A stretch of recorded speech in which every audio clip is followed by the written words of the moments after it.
आमच्यातला आणि त्यांच्यातला वाद आता कधीच मिटणार नाही.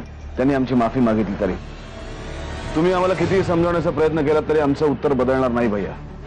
लिंगाबाशी आम्ही पार्टनरशिप करणार आणि रणवीर राजांपेक्षा जास्त पैसे त्यांना आम्ही कमवून दाखवणार. मला असं वाटतं की तू अजूनही रागात आहेस.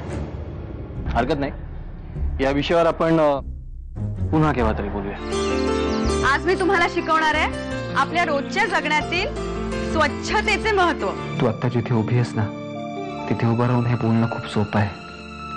पण फक्त काही तास माझ्या जागी येऊन बघ, मग तुला कळेल मी काय भोगतोय ते. राज, तुला इथे जो त्रास होतोय तो मला कळत नाहीये का? बघ, तुला कळतंय की नाही मला माहित नाही, पण माझ्या आयुष्याचं आता पुढे काय होणार आहे हे मला तरी कळून चुकलंय.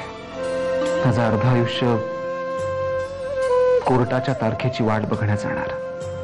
त्यानंतरचं आयुष्य आपल्याला काय शिक्षा होणार हे जाणून घेण्यात. साक्षी, खरं सांगू, आजकाल सारखं वाटतंय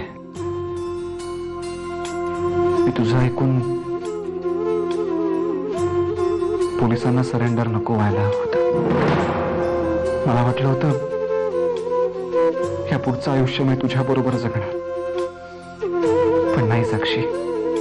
आता आपण असेच भेटत राहणार, एकतर पोलीस स्टेशनमध्ये नाही तर कोर्टात. विक्रमादित्यनी तुमच्या विरोधात जाऊन देवयानीशी लग्न केलं हे तर सगळ्यांनाच माहितीये, पण देवयानी विक्रमादित्यच्या मनामध्ये रणवीर राजेंच्या विरोधात विष पेरते असं कुणाला वाटलंही नसेल. विक्रमादित्यची वागणूक म्हणजे साईमा, नाही राहू दे साईमा, तुम्हाला त्रास होईल. अगं बोल ना, विक्रमादित्यांनी काय केलंय हे आम्हाला कळायलाच हवंय. केवळ देवयानीच्या सांगण्यावरून विक्रमादित्य रणवीर राजेंना उद्ध्वस्त करायला निघाले. सरेंडर केलं म्हणजे काय उपकार नाही केले त्याने पोलीस डिपार्टमेंटवर. त्यात त्याचा सुद्धा फायदा होता आणि म्हणून शरण आलाय तो. आणि ही गोष्ट तुला सुद्धा नीट माहिती आहे नाही का? सॉरी बाबा, माझं चुकलं. तुमची एकमेकांबद्दलची ओढ मी समजू शकतो, पण सत्य परिस्थितीमध्ये न्यायालयावर विश्वास ठेवण्याव्यतिरिक्त तुम्ही आणि मी काही करू शकत नाही. गोष्ट लक्षात घ्या. मध्यंतरी तुम्ही म्हणाला होतात की सगळ्यांना एकत्र आणणार आहात. काय झालं त्याचं? आज खरंच गरज आहे की सगळ्यांनी एकत्र यायला हवं. आणि हो प्लीज, तुम्ही विक्रमला तेवढं समजवा.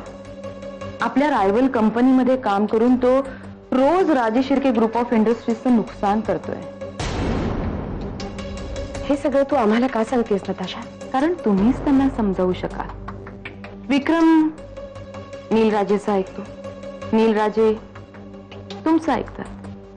तेव्हा प्लीज प्लीज पुढाकार घेऊन तुम्ही विक्रमला समजवा. केकमधनं पैसा उचलायचा म्हटलं तर मी आमचं पार्टनर असताना हे असं प्रॉब्लेम आम्हाला येऊ शकतं. लोक हसतील की हो आम्हाला. Nobody will believe that Vikramaditya हे project is going out of our hand हे समजून तुम्हाला किती वाईट वाटतं हे कळतं हो आम्हाला. But there is no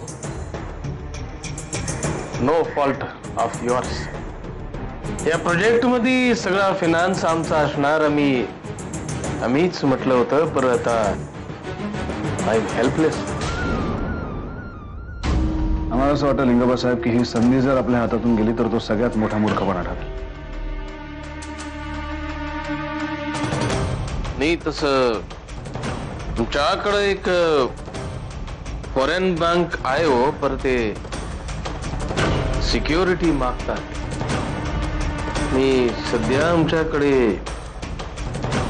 I don't have anything, काही नाही.